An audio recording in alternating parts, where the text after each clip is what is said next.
पयः पृथिव्यां पय ओषधे गोपयो दिव्यान्तरिक्षे पयोधाः पयस्पतिः प्रदिशः सन्तु मह्यम्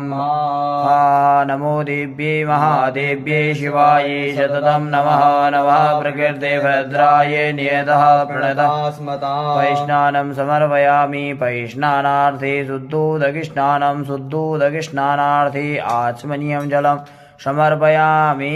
दधिस्नानम् ॐ मादधिक्राब्धो अकारे जिष्णोरस्य वाजिनः सुरभिनो मुखाकारत्प्रण आयोङ्खितारिघता नमो देव्ये महादेव्ये शिवायै सततं नमः नमः प्रकृतिभद्रायै नियताः प्रणताः स्मतां भगवत्यै नमः जगदम्बिकायै नमः दधिस्नानं समर्पयामि दधिस्नानार्थे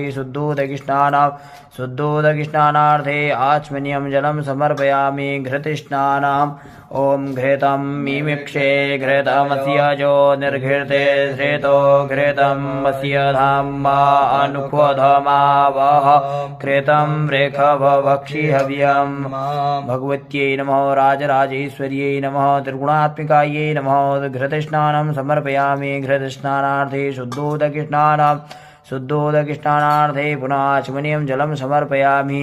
मधुस्नानम् ॐ मधुबाधारिताय ते मधुचरन्ति सिन्धवः माध्वेनः सन्तोषधीः मधुनत्तमुतोषसो मधुमतपार्थिवगोरजः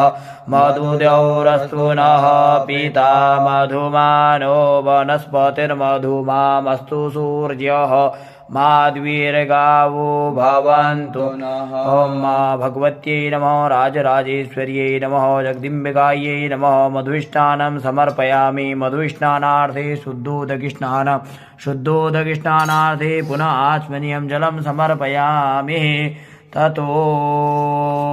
शर्करास्नानम् ॐ अपाग्मुरसमुद्भयसगो सूर्ये सन्तगो समाहितं अपाग्मुरसस्य जोरसस्तम्भो ग्रहणाम्युत्तममुपयामग्रहीतोऽसीन्द्र यद्वाजुष्टं गृह्णाम्यैघते जोनिरेन्द्र यद्वा भगवत्यै नमः राजराजेश्वर्यै नमः त्रिगुणात्मिकायै नमः महाकाली महालक्ष्मी महासरस्वत्यै नमः